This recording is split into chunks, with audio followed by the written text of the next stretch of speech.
দিবে না। আল্লাহ পাক কোরআনে কারীমের মধ্যে সুন্দর করে সব কথা বলে দিলেন। ওজনে কম করো না, পরিমাপে কম করো না, সঠিকভাবে এটাকে দিও। এতিমের মাল সম্পর্কে কোরআন বলছে, ওয়ালা তাকরাবু মালাল ইয়াতীমি ইল্লা বিল্লাতী হিয়া আহসান।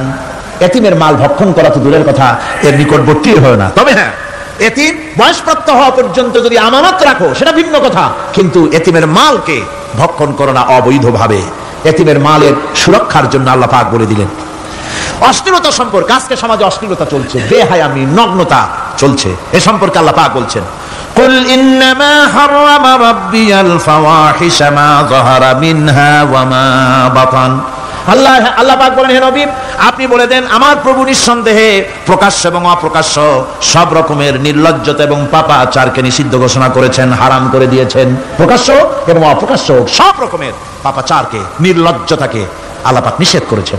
আজকে আমাদের দেশের টেলিভিশনে যে সমস্ত নির্লজ্জ বিজ্ঞাপন দেওয়া হয়, নারী দেহের যে সৌন্দর্য প্রদর্শনী করা হয়, এ কি কোনো মুসলমান দেশের করা উচিত? কোন মুসলমানদের জন্য এটা কি বৈধ? আজ নির্লজ্জতা, বেহায়ামি ছড়িয়ে পড়ছে চতুর্দিকে। আল্লাহ পাক নিষেধ করছেন, হারাম করে দিয়েছেন। প্রকাশ্য অপ্রকাশ্য সব রকমের নির্লজ্জতা আল্লাহ পাক। তাদের কাছে মজা লাগে, কবিতা পাঠের আসর, গানের আসর, পুঁথি পাঠের আসর, নাচ, নাটক, গল্প ইত্যাদি তাদের কাছে মজা লেগেছে। আমার কোরআনকে তারা ছেড়ে আপনার কোরআনকে তারা উপহাস করেছে। এই উপহাস করার কারণেই মুসলমানদের এই চরম অবনতি। আল্লামা ইকবাল বলেছেন, वो जमाना में मुअज़्ज़ज़ थे मुसलमान होकर और तुम मुखार बने हो तारिके कुरआन होकर। সে যুগের মানুষেরা কোরআনকে সম্মান করে দুনিয়ার বুকে মর্যাদা তারা পেয়েছিলেন, আর আজকে কোরআনকে না মেনে কোরআন থেকে দূরে সরে গিয়ে মানুষেরা আজ চরমভাবে জিল্লতির মধ্যে পড়ে গিয়েছে। কাজেই আল্লাহ রাব্বুল আলামিনের নবী কিয়ামতের দিন মামলা দায়ের করবেন, বড় মুশকিল হয়ে যাবে মুসলমানদের জন্য, বিপদে পড়ে যেতে হবে। সেজন্য রসুল যে মামলা দায়ের করবেন, ওই মামলায় যেন আমরা আসামি না হয়ে যাই, তার জন্য আমাদের দায়িত্ব হলো কোরআন পড়তে হবে, কোরআন বুঝতে হবে, আর কোরআন অনুযায়ী নিজেদের জীবনকে পরিচালিত করতে হবে। যারা এই কোরআনকে মানবে না, কোরআনের ফয়সালা অনুযায়ী জীবনের ফয়সালা করবে না, তাদের সম্পর্কে আল্লাহ পাক বলেছেন, ওয়ামান লাম ইয়াহকুম বিমা আনজালাল্লাহু ফাউলাইকা হুমুজ জালিমুন। যারা এই কোরআন দিয়ে, এই বিধান দিয়ে বিচার ফয়সালা করে না, তারা জালিম, তারা জালিম, তারা কাফের, তারা ফাসিক, যারা নাকি কোরআন দিয়ে বিচার ফয়সালা করে না। সুতরাং কোরআনের একটি রাজ কায়েম করার জন্য চেষ্টা করতে হবে, সম্মিলিতভাবে চেষ্টা করতে হবে, যাতে করে সমাজে কোরআনের রাজ কায়েম হয়ে যায়। শুধু তেলাওয়াতের মাধ্যমে নয়, বরং বাস্তবে কোরআনকে জমিনে প্রতিষ্ঠার জন্য সর্বাত্মক প্রচেষ্টা চালাতে হবে মুসলমানদেরকে। আমরা কি সেই প্রচেষ্টা চালাতে রাজি আছি? জোরে বলেন, রাজি আছি? আল্লাহ রাব্বুল আলামিন বলেন, আমি প্রত্যেক নবীর জন্য দুষ্কৃতকারীদেরকে দুশ্মন বানায় দিয়েছি, অর্থাৎ এই দুশ্মনী চলতে থাকবে। হঠাৎ করে ফেরেশতারা এসে জমিনে দিন কায়েম করে দিয়ে যাবেন, এজন্য সংগ্রাম করতে হবে, এজন্য কষ্ট করতে হবে। আর আল্লাহ পাক বলেন, নবীকে বলছেন, আপনাকে সাহায্য করার জন্য, সত্য পথ দেখাবার জন্য আর সাহায্য করার জন্য আমি আল্লাহ আপনার জন্য যথেষ্ট। যখন দিন কায়েমের জন্য সংগ্রামে মানুষ লিপ্ত হয়ে যাবে, আল্লাহ পাক বলেন, শত্রুদের হাতে অসহায় করে আমি তোমাদের ছেড়ে দেব না। ওয়া কানা হাক্কান আলাইনা নাসরুল মুমিনিন। মুমিনদের সাহায্য করা আমি আল্লাহর জন্য ওয়াজিব। মুমিনদের জন্য সাহায্য করা আল্লাহর কি হক। আল্লাহ বলেন, আমি মুমিনদেরকে সাহায্য করব, ভয় পাইও না। ওয়ালা তাহিনু ওয়ালা তাহজানু ওয়া আনতুমুল আলাউনা ইন কুনতুম মুমিনিন। কোনো ভয় নাই, কোনো চিন্তা নাই, যদি মুমিন হও আমি আল্লাহ তোমাদেরকে বিজয়ী করব। মুমিন হওয়া লাগবে, আর যদি মুমিন না হও তাহলে বারবার মতো কাফেরের দেশ ভয় দেখাবে, ভয়ের সাথে চিত হয়ে পড়বা। বুঝলেন? ঈমান যদি থাকে, ঈমানের মজবুতি যদি থাকে, তাহলে মুসলমান লড়াই করে এসেছে, ইতিহাস দেখিয়ে এসেছে। সামান্য কয়েকজন মুসলমান, আল্লাহ বলেছেন 10 জন যদি হও 100-র উপরে আমি তোমাদেরকে জয়যুক্ত করব। সুবহানাল্লাহ। মুত্তাকি হতে হবে, সাবের হতে হবে। মুসলমান হলে তার তো ভয়ের কিছু নাই। সে লড়াই করে অস্ত্রের জোরে নয়, জনবলের, সৈন্যদের শক্তির জোরে নয়, সে লড়াই করে আল্লাহর রহমতের উপরে ভরসা করে, ইমানের জোরে। কিসের জোরে? ইমানের জোরে। এই জন্য মুসলমানদের সাথে যারাই লড়াই করতে এসছে, মায়ের খাইয়া পলাইয়া কুল পায় নাই, মহাবীর দুর্বল সিংহের মতো পলাইছে। তার কারণ কি? ওদের চিন্তা হলো যে যদি মরি তো জাহান্নাম ছাড়া পথ নাই। আর মুসলমান সে মনে করছে যদি বাঁচি তো গাছি, আর যদি মরি শহীদ হয়ে যাবো, জান্নাতে চলে যাবো। কোথায় চলে যাবো? জান্নাতে চলে যাবো। আমার ভাইয়েরা, এজন্য বিশ্বকবি কবি সম্রাট আল্লামা ইকবাল বলেছেন, বাতিল সে দবনে ওয়ালে है आसमान ही हम, बातिल से दबने वाले है आसमान ही हम, सो बर कर चुका है तो इम्तिहान हमारा। বাতিলের সামনে মাথা নত করার জাত আমরা না। আকাশ সাক্ষী, জমিন সাক্ষী, এই পৃথিবী সাক্ষী, মুসলমানেরা কখনো, ইমানদার মুসলমানেরা কখন মাথা, কোন সময় তারা মাথা নত করে না। তারা সেই বীর জাতি। দস্ত দস্ত है दरिया भी न छोड़े हमने, दस्त दस्त है दरिया भी न छोड़े हमने, बहरे जुल्मत में दौड़ा दिए घोड़े हमने। আমরা সেই জাতি, প্রান্তর তো প্রান্তর। শ্রাবণের খরস্রোতা উত্তাল তরঙ্গমালা নদীর উপর থেকে ঘোড়া দাবড়িয়ে আমি নদীর অপর পারে ইসলামের পতাকা উড্ডীন করেছি, আমি সেই মুসলমান। সুতরাং আল্লাহ রাব্বুল আলামিন বলেন, ইয়া আইয়ুহাল্লাযীনা আমানু ইন তানসুরুল্লাহা ইয়ানসুরকুম। ও বিশ্বাসীরা, তোমরা যদি আল্লাহর মদদ করো, আল্লাহ তোমাদের মদদ করবেন। তোমরা আল্লাহর সাহায্য করো, আল্লাহ তোমাদের সাহায্য করবে। আল্লাহ কি সাহায্য করবেন আপনারা? আল্লাহর দান কম হয়েছে না চাউল কম হয়েছে? কি সাহায্য করবেন? আল্লাহর সাহায্য মানে ইসলামের সাহায্য। আপনি যদি ইসলামের সাহায্য করেন, আল্লাহ রাব্বুল আলামিন আপনাকে সাহায্য করবেন। আর সাহায্য এমন ভাবে করবেন, ইতিহাসে বহু কথা আছে, আমি সংক্ষেপ করে দিচ্ছি। বদরের প্রান্তরে মাত্র কয়েকজন মুসলমান, আল্লাহ পাক তাদেরকে কিভাবে জিতালেন। আল্লাহ পাকের ওই কবি বলতেছেন, ফেদায়ে বদরে পয়দা কুন ফেরেশতে তেরি নুসরত কো উতার सकते गर्दों से कतर अंदर कतर अभी। বদরের প্রান্তরে মুসলমানদের ঈমান ছিল, ওই ঈমান যদি তোমরা আনতে পারো, তাহলে আমি আল্লাহ রাব্বুল আলামিন কাতারে কাতারে ফেরেশতা তোমাদের জন্য অবতীর্ণ করে দিতে পারি। যেরকম সুবহানাল্লাহ। وقال الذين كفروا لولا نزل عليه القرآن جملة واحدة كذلك لنثبت به فؤادك ورتلناه ترتيلا। আল্লাহ পাক কোরআন শরীফের মধ্যে বলেছেন, একজন যদি হও ইমানদার মুত্তাকি 10 জনের উপরে বিজয়ী হবে, 10 জন যদি হও 100-র উপরে বিজয়ী হবে, 100 যদি হও 1000-এর উপরে বিজয়ী করবো। জোরে বলেন সুবহানাল্লাহ। কবি বলতেছেন, ফিজায়ে বদরে পয়দা কুন ফেরেশতে তেরি নুসরত কো উতার सकते गर्दों से कतर अंदर कतर अभी। বদরের মুসলমানদের মতো ঈমান আনো, তাহলে আকাশ থেকে কাতারে কাতারে ফেরেশতা নাজিল করে দিয়ে আল্লাহ পাক তোমাদেরকে সাহায্য করবেন। সুবহানাল্লাহ। সে আল্লাহ আছে না নাই?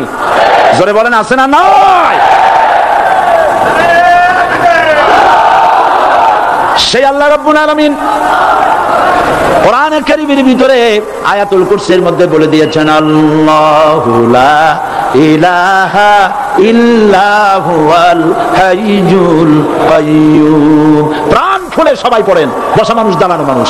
আল্লাহু লা ইলাহা ইল্লা হুয়াল হাইয়ুল কাইয়্যুম। আল্লাহ রাব্বুল আলামিন, তিনি ছাড়া কোনো ইলাহ নাই, তিনি সার্বভৌমত্বের মালিক কেউ নাই আল্লাহ ছাড়া। এই কথা মানুষকে ঘোষণা করতে হবে, ঘাবড়াবার কারণ নাই।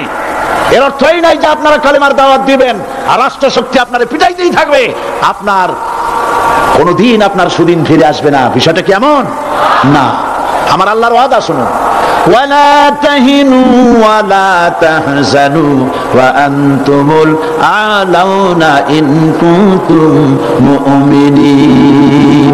মুমিন যদি হও, আমি তোমাদেরকে বিজয় দান করব। সুবহানাল্লাহ বলেন। আজ যদি আমাদের উপর বিপদ এসে থাকে, তাহলে তার একমাত্র কারণ পূর্ণাঙ্গ ঈমানের অভাব আমাদের মধ্যে রয়েছে, ঠিক কিনা? আজ পৃথিবীতে সব থেকে মার খায় কারা? চিল্লায় বলো। আলজেরিয়ায় কারা? বসনিয়ায় কারা? চেচনিয়ায় কারা? প্যালেস্টাইনে কারা? যুরিবাত আলাইহিমুয যিল্লাতু ওয়াল মাসকানা ওয়া বাউ বিগাদাবিন মিনাল্লাহ। আল্লাহর গজব আসবে, ইহুদিরা পৃথিবী থেকে নিশ্চিহ্ন হবেই হবে ইনশাআল্লাহ। দেখেছেন তাকায়া, প্যালেস্টাইনে ইসরায়েলিরা হেলিকপ্টার, গানশিপ, কামান, বোমা নিক্ষেপ করছে, আর প্যালেস্টাইনের শিশু, কিশোর, যুবকেরা ইহুদিদের নিক্ষিপ্ত বোমা আর কামানের মোকাবেলা করতেছে পাথর দিয়ে। আমি আমার অন্তরের অন্তঃস্থল থেকে ধন্যবাদ জানাই, মোবারকবাদ জানাই খালিদ বিন ওলীদের উত্তরসূরি, খাব্বাব খোবাইবের উত্তরসূরি প্যালেস্টাইনের ওই সব যুবকদেরকে যারা কাফের বেঈমান ইহুদিদের মোকাবেলা করতেছে ইট আর পাথর দিয়ে। আর আমি আমার অন্তরের অন্তঃস্থলের সমস্ত ঘৃণা দিয়ে আমি ধিক্কার জানাই পৃথিবীর মুসলিম শাসকদেরকে যারা মুসলমানদের মার দেখে চুপ করে যারা বসে আছে।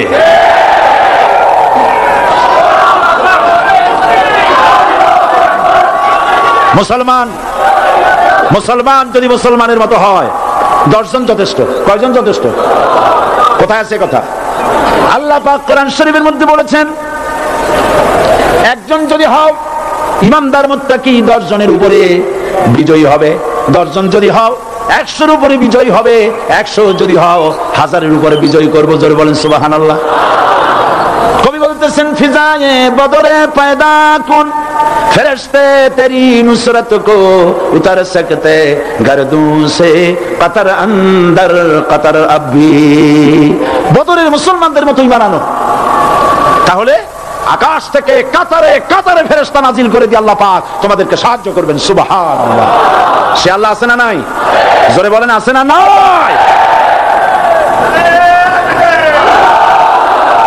সেই আল্লাহ রাব্বুল আলামিন কোরআনে কারীমের ভিতরে আয়াতুল কুরসির মধ্যে বলে দিয়েছেন, আল্লাহু লা ইলাহা ইল্লা হুয়াল হাইয়ুল কাইয়্যুম। প্রাণ খুলে সবাই পড়েন, বসা মানুষ দাঁড়ানো মানুষ। আল্লাহু লা ইলাহা ইল্লা হুয়াল হাইয়ুল কাইয়্যুম। আল্লাহ রাব্বুল আলামিন, তিনি ছাড়া কোনো ইলাহ নাই, তিনি সার্বভৌমত্বের মালিক কেউ নাই আল্লাহ ছাড়া। এই কথা মানুষকে ঘোষণা করতে হবে। বাধা, এই কথা বললেই বাধা দেবে কয় শ্রেণীর লোক? 3 শ্রেণী। প্রথম শ্রেণী হচ্ছে কে? রাষ্ট্রশক্তি। আজও তারা বাধা দিচ্ছে। আল্লাহর আইন দিয়ে দেশ চালাও, তারা তাদের মন মর্জি মোতাবেক আইন দিয়ে দেশ চালাবে। আল্লাহ পাক বলছেন, আলা আলাহুল খালকু ওয়াল আমরু, সৃষ্টি যার আইন চলবে তা। কারো বাবার আইন চলতে পারে না, নিজেদের তৈরি করা আইন চলবে না। ইনিল হুকমু ইল্লা লিল্লাহ, একমাত্র আইন চলবে কার? এই আইন রাসূল করিম সাল্লাল্লাহু আলাইহি ওয়াসাল্লাম মদিনায় কোরআন দিয়ে প্রতিষ্ঠিত করেছিলেন। আল্লাহর বিধান, আল্লাহর সার্বভৌমত্ব কায়েম করেছিলেন। কোরআন সংবিধান হলো, চুরি বন্ধ হলো, ডাকাতি বন্ধ হলো, জিনা বন্ধ হলো, হত্যা বন্ধ হলো, ধর্ষণ বন্ধ হলো, সব কিছু বন্ধ হয়ে গিয়ে মুসলমানেরা শান্তি লাভ করলো, পৃথিবীর মানুষ শান্তি লাভ করলো। সুবহানাল্লাহ বিহামদিহি। আজ মুসলমানেরা শত্রু চেনে না, বন্ধু চেনে না। বন্ধুকে বানাইছে শত্রু, শত্রুকে বানাইছে বন্ধু। কে বন্ধু কে শত্রু চিনাই দিবেন কে? আল্লাহ। বলেন কে দিবেন? আল্লাহ রাব্বুল আলামিন কোরআনে কারীমের মধ্যে পরিষ্কার করে বলেছেন, লাতাজিদান্না শাদ্দান নাসি আদাওয়াতান লিল্লাযিনা আমানুল ইয়াহুদা ওয়াল্লাযিনা আশরাকু। আল্লাহ পাক বলছেন, হে রাসূল, মানুষের ভিতরে 2টা শ্রেণী মুমিনদের জন্য সবথেকে জঘন্য দুশমন। কয়টা শ্রেণী? 2টা। একটা হলো ইহুদ আর একটা হলো মুশরিক। একটা হলো ইহুদি আর একটা হলো মুশরিক। এটা হলো তোমাদের দুশমন। আর আজ আমাদের দেশে, পৃথিবীর বিভিন্ন দেশে মুসলমানেরা মুশরিকদের সঙ্গে সম্প্রীতি বাড়াচ্ছে, মুসলমানদের সাথে শত্রুতা বাড়াচ্ছে। তো দুনিয়ার ময়দানে আপনি যা কামাই করবেন এখানে রেজাল্ট আউট হবে, এখানে আপনি পাবেন ফল, এখানে পাবেন। যা করবেন, এখানে গাছ লাগাবেন, ফল লাগাবেন, এখানে পাবেন।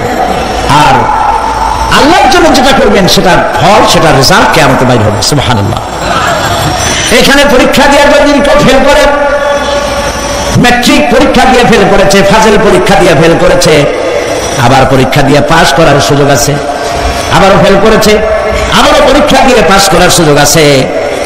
10 বার যদি ফেল করে আরো 10 বার পরীক্ষা দিয়ে পাস করার সুযোগ আছে। কিন্তু কিয়ামতের দিন আল্লাহ রাব্বুল আলামিনের জীবনের পরীক্ষায় কোনো মানুষ যদি আল্লাহর আদালতে ফেল করে বসে একবার, দ্বিতীয়বার পরীক্ষা দেওয়ার আর কোনো সুযোগ নাই। এই পৃথিবীতে যদি কেউ নিম্ন আদালতে মামলায় হেরে যায়, জজ কোর্টে করবে, যদি হেরে যায় হাইকোর্টে করবে, হেরে গেলে আপিল করবে সুপ্রিম কোর্টে, সুপ্রিম কোর্টেও যদি হেরে যায় তাহলে প্রেসিডেন্টের কাছে আপিল করবে। সুযোগ আছে কয়েকবার, কিন্তু কিয়ামতের দিন জীবনের আদালতে কোন মানব যদি একবার ফেল করে বসে, জীবনের মামলায় যদি একবার হেরে যায়, দ্বিতীয়বার আপিল করার আর কোন জায়গা নাই। সে আখেরাতে রেজাল্ট আউট হবে। আমরা সব মরে যাব, আমরা সব কি হব? সব মরে যাব। আল্লাহ পাক আমাদেরকে উঠাবে না। মানুষকে কবরে রাখার সময় আমরা কি বলি? মিনহা খালাকনাকুম, জানেন না? পড়েন, মিনহা খালাকনাকুম ওয়া ফিহা নুঈদুকুম ওয়া মিনহা নুখরিজুকুম তারাতান উখরা।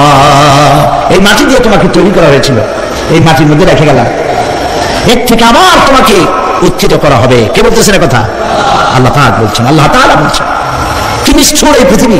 ভেবে দেখেছেন কি একবারও কি ভেবে দেখেছেন এই পৃথিবী কত নিষ্ঠুর? এই সন্তান সন্ততি সব একটি মোহ, একটি মায়া, একটি মহব্বত, একটি প্রতারণা। যে বইয়ের জন্য হারাম ইনকাম করেছেন, যে সন্তানদের জন্য হারাম ইনকাম করেছেন, জান দিলেন, রক্ত দিলেন, জীবন দিলেন, সারা রাত কষ্ট করেছেন, দৌড়দৌড়ি করেছেন, যখন মরে গেলেন, যে বাচ্চাটা আপনি করে না নিলে কলিজা ঠান্ডা হয় না, সেই বাচ্চা বলবে, মাকে বলবে, মা বাপের লাশ যে রুমে আছে আমার সেখানে নিও না, আমার ভয় করে। ঠিক কিনা? স্ত্রীও আরো দু একজন লোক না হলে লাশের ঘরে থাকতে পারবে না, তারও ভয় করবে। থাকলে বড়জন মা থাকতে পারে, বাপ থাকতে পারে, যাকে বিবাহ করার পর অনেক সন্তান আছে মা বাপকে চোখে দেখতে পারে না, বল কথা মতো মায়ের সাথে কথা বলা বন্ধ করে দেয়। হয়তো কুমিল্লা এরকম নাও থাকতে পারে, বইতে নালিশ করছে, মায়ের সাথে কথা বলে, আবার বলে এই বুড়িটা মরে না কেন? নাউজুবিল্লাহ, নাউজুবিল্লাহ। বুড়িটাকে বাবার কথা বলতেছো তুমি। তোমার ছোট্টবেলায় যখন তোমার টাইফয়েড হয়েছিল, অসুখ করেছিল, গরিব বাবা, বাড়িতে ল্যাপ নাই, খাতা নাই, তোষক নাই, সেই জায়গায় মা তার কাপড় বিছায় দিয়া বুকের উপরে নিজের শরীরের উষ্ণতা দিয়া বাঁচায় রাখার চেষ্টা করেছে, নিজে না খেয়ে খাওয়াইছে, অসুখ সারে না। মা ওই